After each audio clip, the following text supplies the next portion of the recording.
commencé à rire. Il dit, mes enfants ne connaissent pas ce qui est dans la royauté. Parce que déjà d'abord, quand vous avez un roi, tout ce qu'il dit, c'est ce que vous allez obéir. Et même Dieu a demandé à son serviteur Samuel, il dit donc, moi qui ai un roi là, ça ne suffit pas, mais il veut un roi humain. Et tellement le peuple était fatigué, le sacrificateur Samuel, il a interrogé Dieu. Dieu lui a dit, il faut les accorder un roi. Et quel est ce roi? C'est des choses. C'est Saül.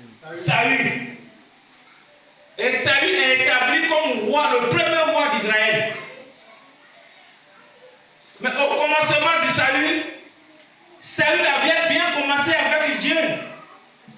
Il écoutait l'homme de Dieu, qui est Samuel, que Dieu a établi là. Il écoutait bien les principes de Dieu. Mais arrivé à un moment donné, qu'est-ce que Saül fait? Il voit que le peuple l'acclame. Il voit qu'il est déjà arrivé. Quand il va dans un combat, il gagne. Quand il va dans un lieu, il gagne le combat. Parce que Dieu était avec lui. Dieu est avec lui. Mais Saül a commencé à avoir un comportement bizarre. Dis bizarre. Bizarre. C'est comme ça que nous sommes. C'est pourquoi mon thème, qui tu écoutes? Qui tu écoutes? Saül a commencé à avoir un comportement bizarre vis-à-vis de Dieu.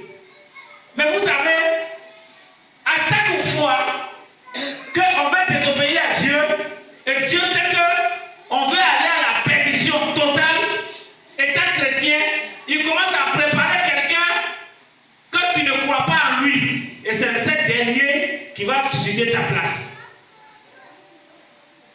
Quand Saül a commencé, qu'est-ce que Dieu a fait? Dieu a dit à son serviteur Samuel, il dit, va, tu vas consacrer un futur roi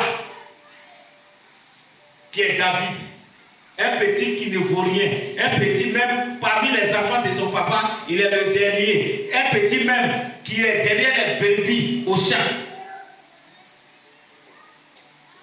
Quand ils sont allés dans la maison de David, quand ils sont arrivés dans la maison de son père, son papa a montré tous les géants, les couteaux, les grands.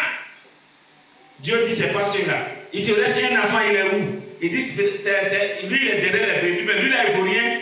Il dit, c'est lui, il faut l'appeler, n'est qu'à venir. Quand David a quitté loin, il était un enfant, en venant, Dieu a montré à Samuel, il dit, voilà, c'est lui là qui va consacrer. Dieu a commencé déjà, il a vu le cœur de Saül. Parce que quand il est devenu roi, qu'est-ce qu'il a commencé à faire? Il a commencé à désobéir. Il a commencé, il n'honore plus le serviteur de Dieu, le prophète Samuel. Donc Dieu sait comment Saül doit terminer. Donc en même temps, il a préparé quelqu'un pour garder. Et cet enfant est venu, David est venu dans la maison royale, a commencé à servir avec Saül. Mais Saül savait déjà que lui, là, de la manière il prie, de la manière il fait, lui là sera futur roi ici. Mais qu'est-ce qu'il a commencé? Il a commencé à persécuter David. Mais David n'a rien dit. Jusqu'à il cherche sa mort. Mais il n'a pas pu tuer David. Parce que quoi? Si on écoute, c'est pourquoi il dit, qui tu écoutes? Qui tu écoutes? Qui écoutes-tu?